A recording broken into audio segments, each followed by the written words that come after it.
Hi everybody, Bradley St. John, firstchoicehorseshoeing.com. Thought I'd put on a little video today of horseshoe making. I'm not the best horseshoe maker in the world, but I make shoes. I make just about all my own shoes. This first thing I want to do here is get a good toe bend. I always tend to get a nice toe bend and then overdo it later on when I'm doing the branch. But anyways, I've handmade shoes a couple of different ways, and I guess the time that I might like using store-bought shoes is if you're in a hurry. This year I'm pre-building a whole year's worth of shoes. What you're looking at right now is actual hand making shoes. I have another method which I'll show you right after this. It's a little quicker, but hand making shoes, working two at a time. Do the toe bends. I do it a little differently than other people. This is the heel, and the outside, and then the inside, cutting it, forging it down for a rock check.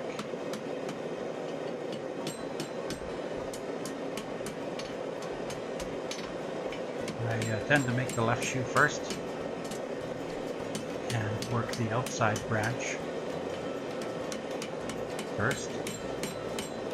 And like I say, I make shoes a little bit differently than maybe most people. I don't worry about the nail holes.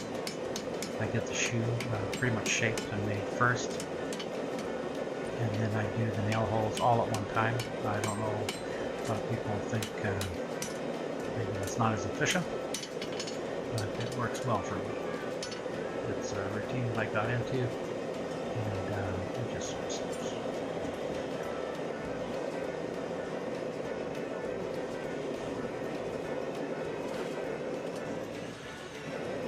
This is the right shoe. Bottom of the branch. Forging the rock check. Now what I do is when I do that, because it's concave, I wish I could have another camera angle for you, but I hold the bar stock at an angle. The straight branch is not straight up, it's at a bit of an angle, and I tend to rock it towards the ground surface, so that otherwise you beat the foot surface and you flare it out. I don't know if I can explain that very well, but other movies I might be able to show it a little better with a different camera. This one's just making some shoes today, and thought I'd set up the mobile camera and do a plane.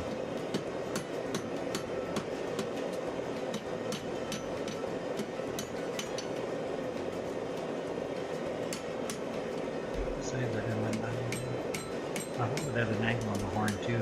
It seems to be what all the big guys do. I think it's mostly because it doesn't twist as badly. It seems to work well.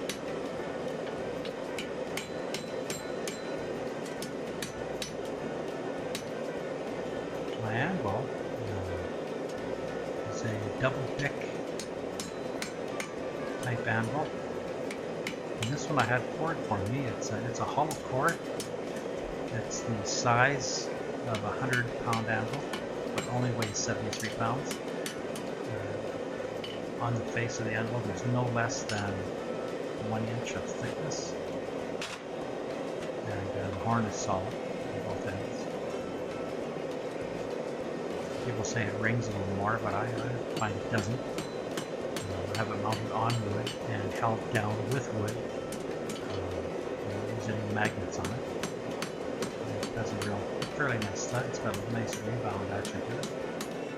Nice anvil.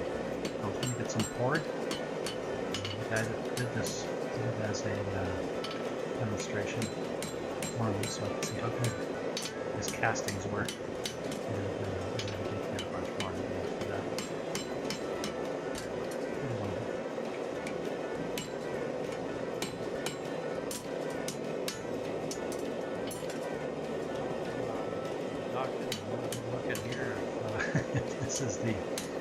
last shoe. I think this is the second shoe. We're going to move into an area where I cold shape. Now, I don't know how long this has been taking here. This is probably in the neighborhood of 6 or 10 minutes already.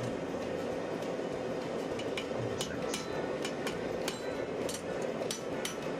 But I can turn shoes cold with the machine. I've worked and reworked and reworked, and I have some dies. It actually turns the shoe cold. And the adjusting I'm doing now, I say for 1 foot. Here we are. Here's the machine at gear reduction unit. I can turn 1750 RPM down to 2 revs a minute. So it takes about 30 seconds to turn the shoe cold, and then it takes about another 30 seconds to reset the machine to turn the next shoe. I get it to here and then I bump it. I don't want to take it too far, so I get it close and give it a little bump, and then I remove the shoe as I'm resetting it for the next one. It's not too bad. It's not a perfect shape, but it's close to it. Make sure everything works for a long period of time, and then we start the second shoe. The other day I turned a bunch of shoes. I spent about 1 hour, and I turned a good 60 shoes. So it really cuts down the anvil time. I don't mind the anvil. I love working on the anvil, but some people buy shoes because they don't have to spend the time making them. This gives me a handmade shoe without all the time spent on it. Still have to punch the nail holes and then cut the heels, which we'll show after this.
So it's nice to, when you're punching the nail holes, really in order to do, it's all done visually, so your shoe has to be pretty much to the shape you want it.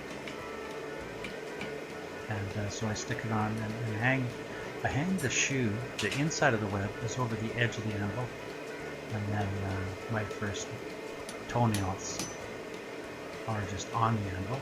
I put the shoe so it's centered on the face, and then the heel nails, I just look at the center of my anvil, and that's where I punch the heel nails.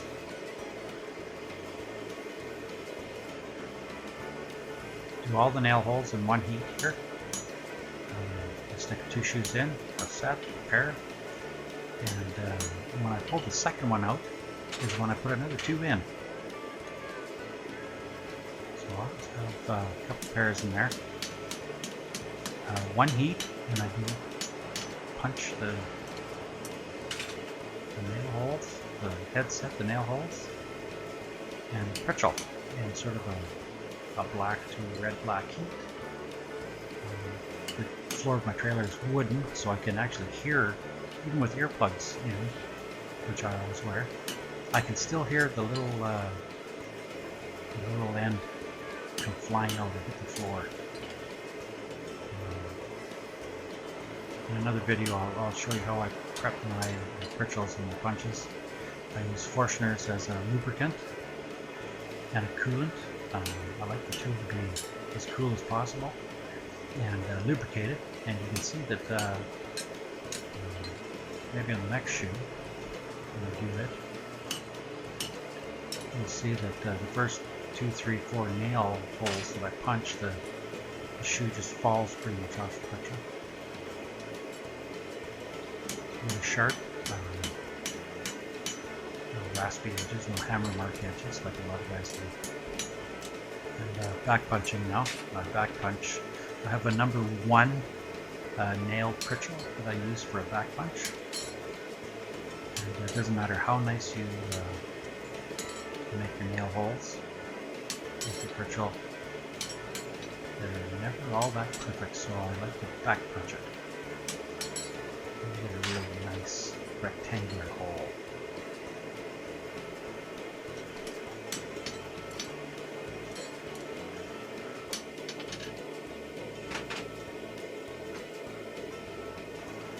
There I am. I'm sticking 2 more in because I'm taking the next shoe out. And that way I can go, keep going. Usually the other shoes are ready right away after I'm done this. Especially if I drop it a couple more times. Kind of a bit of a shape. If I ever redo my dies on the cold turner, I'll change the dies a bit so I get the shape exactly the way I want it. But as a first time out rework, looks pretty good. And you'll notice I only hit my head stamp twice. Sometimes I'll hit it once just to kind of get it going, just to kind of put it in place. And then 2 hits. I'm listening and feeling for when it hits the anvil.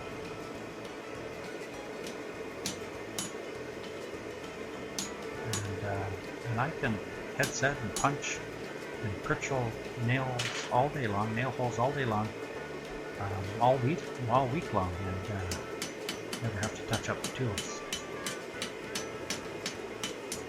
When I do have to touch them up, I just put them on the belt sander and reface all 5 faces. And I don't think I have to reheat treat my tools any more than once a year, maybe. I used to hang my pritchels and my punches on a mag bar, so they were handy, but they end up magnetized. So I don't do that anymore. It makes it hard to find the hole. It wants to stick to the other part of the shoe rather than go into the hole.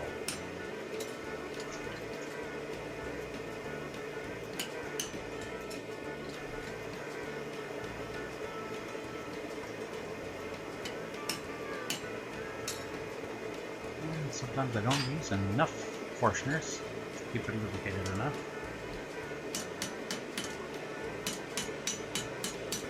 So no matter how you're making shoes, you still gotta punch the holes.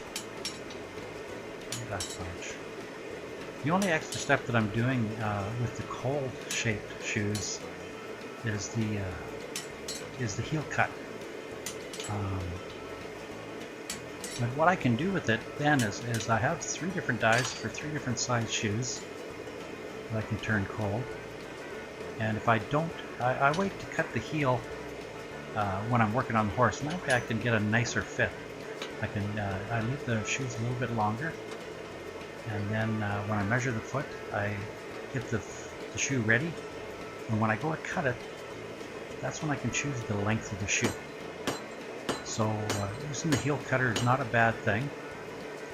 I also start my cut, I have the shoe with ground surface up, because the heel cutter has a tendency to cut towards the back of the shoe, so that way I have more shoe on the ground.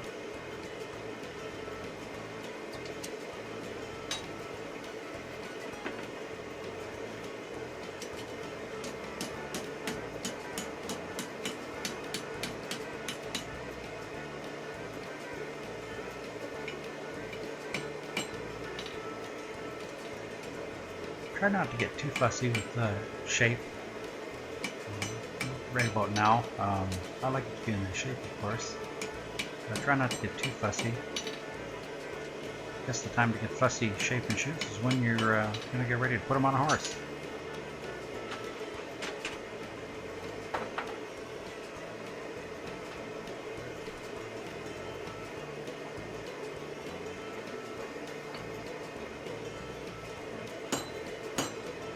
Anyways, this is, if you've made it this far, I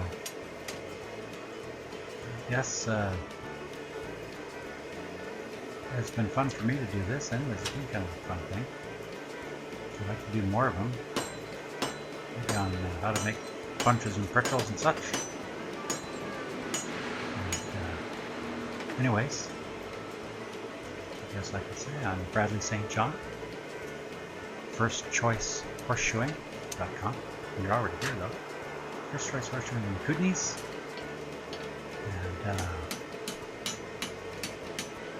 I like to make the horse walk proper. Be sound. Protect those feet if necessary. I guess I just started to realize the other day that if you wanted to put a word to it, if I'm not shoeing horses, I'm a barefoot trimmer. I am not a VUA.